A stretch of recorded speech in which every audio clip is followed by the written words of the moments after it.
नमस्कार दोस्तों, अस्सलाम वालेकुम। मैं मंजूर अहमद आपके सामने फिर आप एक नया वीडियो लेकर के आया हूँ। और इस वीडियो का जो मेरा बनाने का मकसद है वो ये है कि हम सभी देश के बारे में बहुत सारी चीज़ें सोचते हैं, एक दूसरे से जिक्र करते हैं, लेकिन कई बार क्या होता है कि हमारी बातों को सुनने वाला कोई मिलता नहीं है आसानी से, और सुनने वाला भी वो जो सरकार में बैठा हो। हालांकि सरकार के पास में बहुत सारे ब्यूरोक्रेट्स हैं जो देश के बारे में सोचते हैं, लेकिन उनके पास भी कई बार ऐसा होता है कि वक्त की कमी होती है या उनका जहन इधर उधर लगा होता है, तो वो देश के बारे में बहुत बहुत सारी चीज़ें नहीं सोच पाते। लेकिन देश का नागरिक होने के नाते आप में वो जज्बा है कि आप भी अच्छी बातें सोचें, और मेरे अंदर भी है।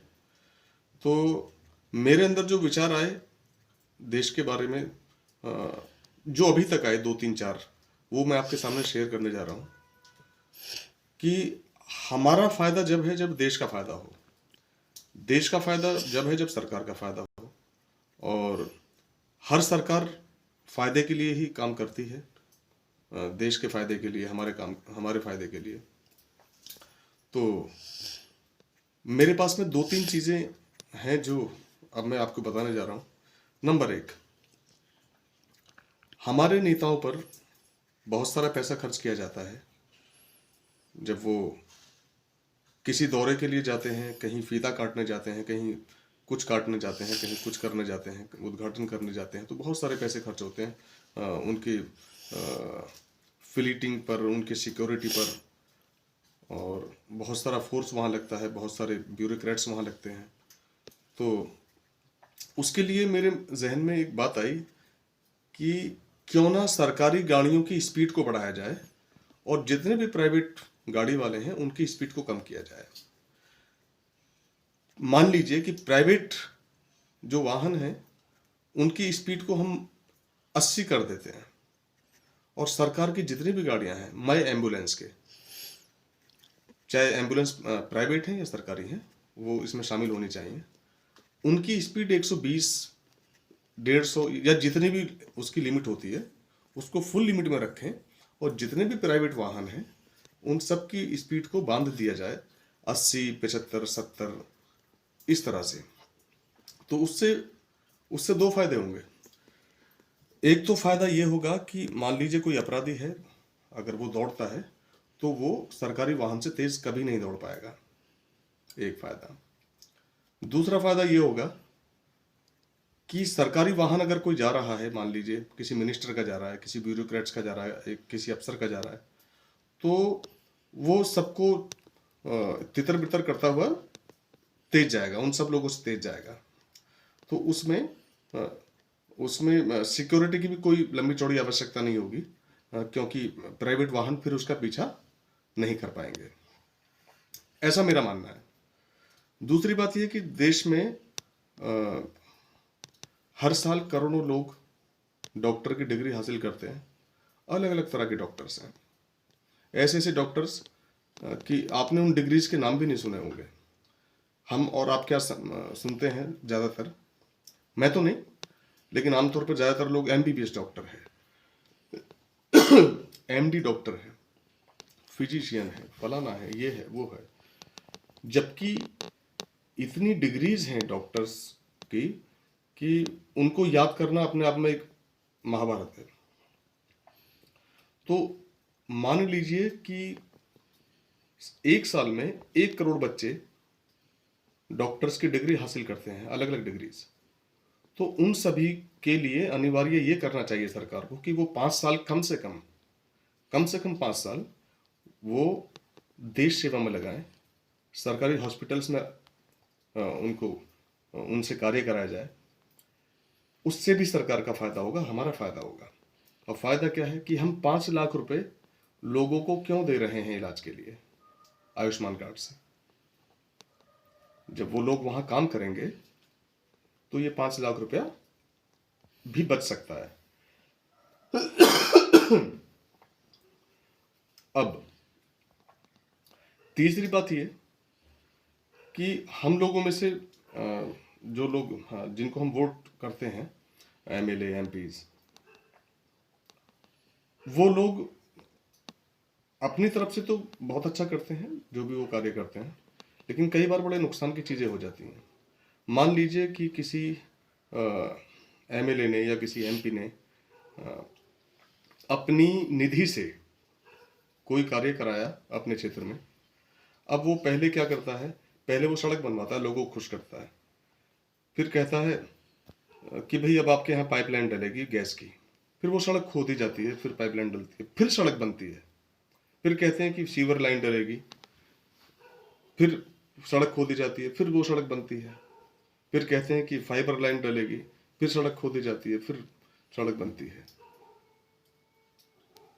फिर बोलते हैं कि पानी की व्यवस्था भी करनी है आप लोगों के लिए, तो फिर पानी की लाइन बिछानी पड़ती है उनको, फिर सड़क खोदते हैं, फिर लाइन डालने के बाद सड़क बनवाते हैं।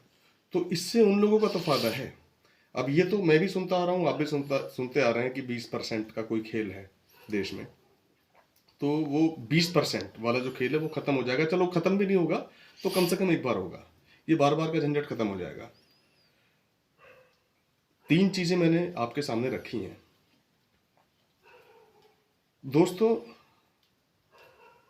मुझे और आपको ये भी सोचना चाहिए कि कोई व्यक्ति सरकार में जाकर के मिनिस्टर बनता है, एमएलए बनता है किसी सरकार के साथ में जो रूलिंग पार्टी होती है।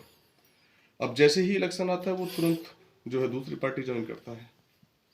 तो जब तक वो रूलिंग पार्टी में था तब तक तो वो दुश्मन था अपोजिशन वालों का, और जैसे ही वो उन लोगों में शामिल हो जाता है तो वो उनका दोस्त हो जाता है, जबकि आप बेहतर जानते हैं कि वो अपने फायदे के लिए उधर गया है। तो ऐसे लोग जो पहले यहां मलाई खा लेते हैं, फिर दूसरी फिर वो किसी और की सरकार मान लो बनने वाली हो, उसमें मलाई खाने के चक्कर में लगे, ऐसे लोगों को तो बिल्कुल वोट नहीं करना चाहिए। ये लोग हमारे दुश्मन होते हैं, ऐसा मेरा मानना है। अगर ये हमारी भावनाओं से खेलते हैं, दुश्मन का मतलब ये हमारी भावनाओं से खेलते हैं। पहले हमें उलझा के रखते हैं कि मैं इस पार्टी में हूं तो आप मेरे साथ रहो, फिर कहते हैं कि भाई मैं अब इस पार्टी को छोड़कर दूसरी पार्टी में जा रहा हूं, आप तब भी हमारे साथ रहो। तो ये सब भी नहीं होना चाहिए।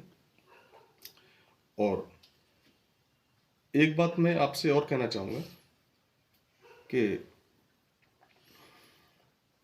ये जो प्राइवेट सिस्टम है देश में, इस प्राइवेट सिस्टम ने हमारे सरकारी सिस्टम को बहुत कमजोर किया है। तो क्यों ना सरकारी जो संस्थान है हमारे, उन पर बहुत ज़्यादा गौर किया जाए, और प्राइवेट सेक्टर्स में अगर लोग काबिल हैं, वो प्राइवेट सेक्टर्स को बहुत अच्छा चला रहे हैं, तो उनको उठा करके क्यों ना सरकारी संस्थानों में डाला जाए कि भाई तुम इसको आगे करो। और साथ में मैं ये भी कहना चाहूँगा, एक आखिरी बात है मेरी आज के वीडियो में, कि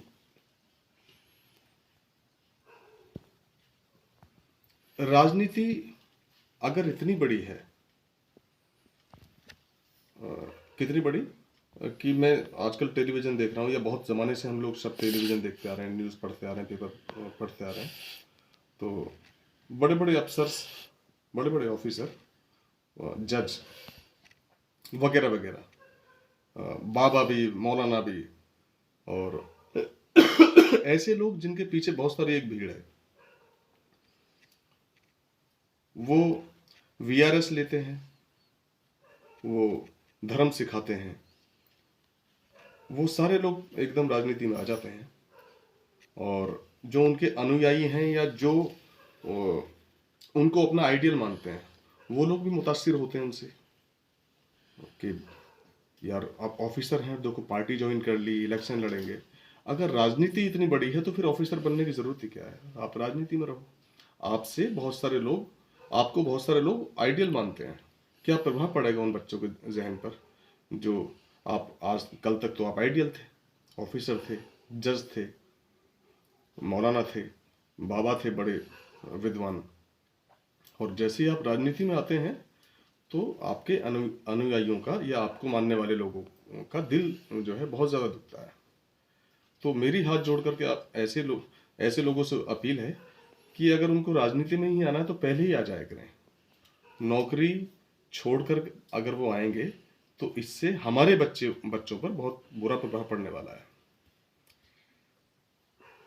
ये हो गया। और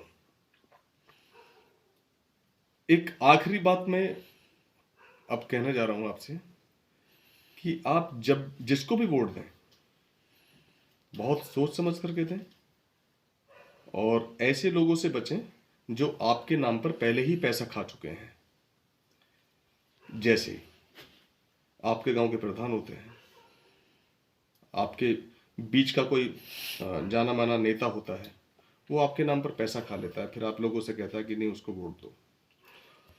और मैं माता बहनों से भी ये कहना चाहूँगा कि वो अपनी शौहर की बात वोट डालने में ना माने। वो जाएं अंदर, अपने मन से वो किसी को भी वोट दें। चाहे तो शौहर से आप कह सकती हैं, पति से आप कह सकती हैं कि हाँ मैंने उन्हीं को वोट दिया जिनको आपने कहा था। आपका एक वोट एक अच्छा लीडर पैदा करेगा, चाहे वो निर्दलीय हो चाहे वो किसी दल का हो। अगर आप ऐसा करने में असफल होते हैं तो ये फिर आपकी पीढ़ियों के लिए नुकसानदायक होगा। तो अपने मन से वोट करें और ज़रूर वोट करें। धन्यवाद।